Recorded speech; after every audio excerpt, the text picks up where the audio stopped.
പരീക്ഷ എഴുതാനായി വന്ന 8 ആളുകളിൽ ഒന്ന് ഒരു ചൈനീസ് പെൺകുട്ടിയാണ്. അവൾ എക്സാമിനെ വളരെയധികം ഭയക്കുന്നു. ഇനിയും കാത്തിരുന്നിട്ട് കാര്യമില്ല എന്ന് കരുതി പെൻസിലെടുത്ത് അവൾ പേപ്പറിൽ എന്തോ കുത്തിക്കുറിക്കുന്നു. ഐ ബിലീവ് ഐ ഡിസേർവ് എന്നായിരുന്നു അവൾ പേപ്പറിൽ എഴുതിയത്. ഒരുത്തരവും എഴുതാതിരിക്കുന്നതിലും നല്ലതല്ലേ എന്തെങ്കിലും എഴുതി വെക്കുന്നത് എന്നവൾ വിശ്വസിച്ചിരുന്നു. അവൾ പേപ്പറിൽ എഴുതിയ കാര്യം മേധാവി ക്യാമറയിലൂടെ നോക്കി സെക്യൂരിറ്റിയെ അറിയിക്കുന്നു. ഉടൻ തന്നെ സെക്യൂരിറ്റി അവളുടെ അടുത്തേക്ക് വന്ന് അവളെ എക്സാം ഹാളിന് വെളിയിലേക്ക് കൊണ്ടുപോകുന്നു.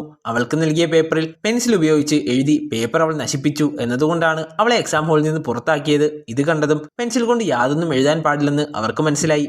എക്സാം ഹാളിൽ പരീക്ഷ എഴുതാനായി 7 ആളുകൾ മാത്രമാണ് ഇനിയുള്ളത്.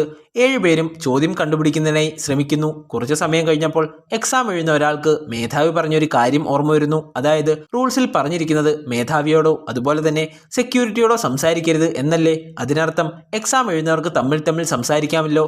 ഈ കാര്യം അയാൾ എല്ലാവരോടും പറയുന്നു.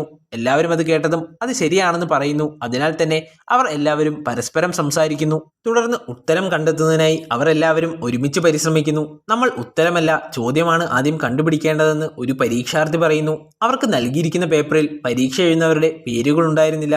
പകരം കാൻഡിഡേറ്റ് 1, കാൻഡിഡേറ്റ് 2 എന്നിങ്ങനെയായിരുന്നു രേഖപ്പെടുത്തിയിരുന്നത്. അതിനാൽ തന്നെ പരീക്ഷ എഴുതുന്നവരുടെ പേരുകൾ ആരും മനസ്സിലാക്കരുത് എന്ന് കമ്പനി തീരുമാനിച്ചിട്ടുണ്ടെന്നും ആദ്യത്തെ പരീക്ഷാർത്ഥി മറുപടിയായി നൽകുന്നു. അതിനാൽ തന്നെ ഓരോരുത്തർക്കും ഓരോ പേരുകൾ നൽകുന്നു. അയാൾ എൻ്റെ പേര് വൈറ്റ്, നീ ബ്ലാക്ക്, അവൻ ബ്രൗൺ, ഈ സ്വർണ്ണ മുടിക്കാരിയെ ഗോൾഡ് എന്ന് വിളിക്കാം, ഈ ചെമ്പൻ മുടിക്കാരിയെ ബ്രൂണറ്റ് എന്നും കണ്ണാടി ഇട്ടവളെ ഡാർക്ക് എന്നും വിളിക്കാം. നമ്മൾ ഇത്രയും നേരം സംസാരിച്ചിട്ടും മുമ്പിൽ ഒരാൾ കേൾക്കാത്ത പോലെ ഇരിക്കുന്നില്ലേ, അയാളെ നമുക്ക് ഡെഫ് എന്നും വിളിക്കാം. അങ്ങനെ എല്ലാവർക്കും വൈറ്റ് പേരുകൾ നൽകുന്നു. അതിനുശേഷം വൈറ്റ് 3rd റൂളിനെ പറ്റി സംസാരിക്കുന്നു. ഈ മുറി വിട്ട് പുറത്തു പോകരുത് എന്നായിരുന്നല്ലോ ആ റൂൾ. അതിനാൽ തന്നെ ഈ മുറിയിൽ എവിടെ വേണേലും നടക്കാം എന്ന് പറഞ്ഞ് വൈറ്റ് ഇരിപ്പിടത്തിൽ നിന്നും എഴുന്നേൽക്കുന്നു. എല്ലാവരും സെക്യൂരിറ്റിയിലേക്ക് നോക്കുന്നു. അയാൾ ചലിക്കാതെ നിൽക്കുന്നത് അവർ കാണുന്നു. അതിനാൽ തന്നെ എക്സാം ഹാളിലൂടെ നടക്കാമെന്ന് അവർക്ക് മനസ്സിലാകുന്നു.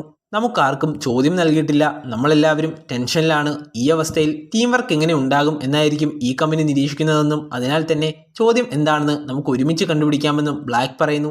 എല്ലാവർക്കും അതൊരു നല്ല ഐഡിയയായി തോന്നി. അതുകൊണ്ട് തന്നെ എല്ലാവരും അതിന് സമ്മതിക്കുന്നു. എല്ലാവരോടും ചോദ്യം കണ്ടുപിടിക്കാനായി എന്തെങ്കിലും ഐഡിയാസ് പറയാൻ വൈറ്റ് ആവശ്യപ്പെടുന്നു.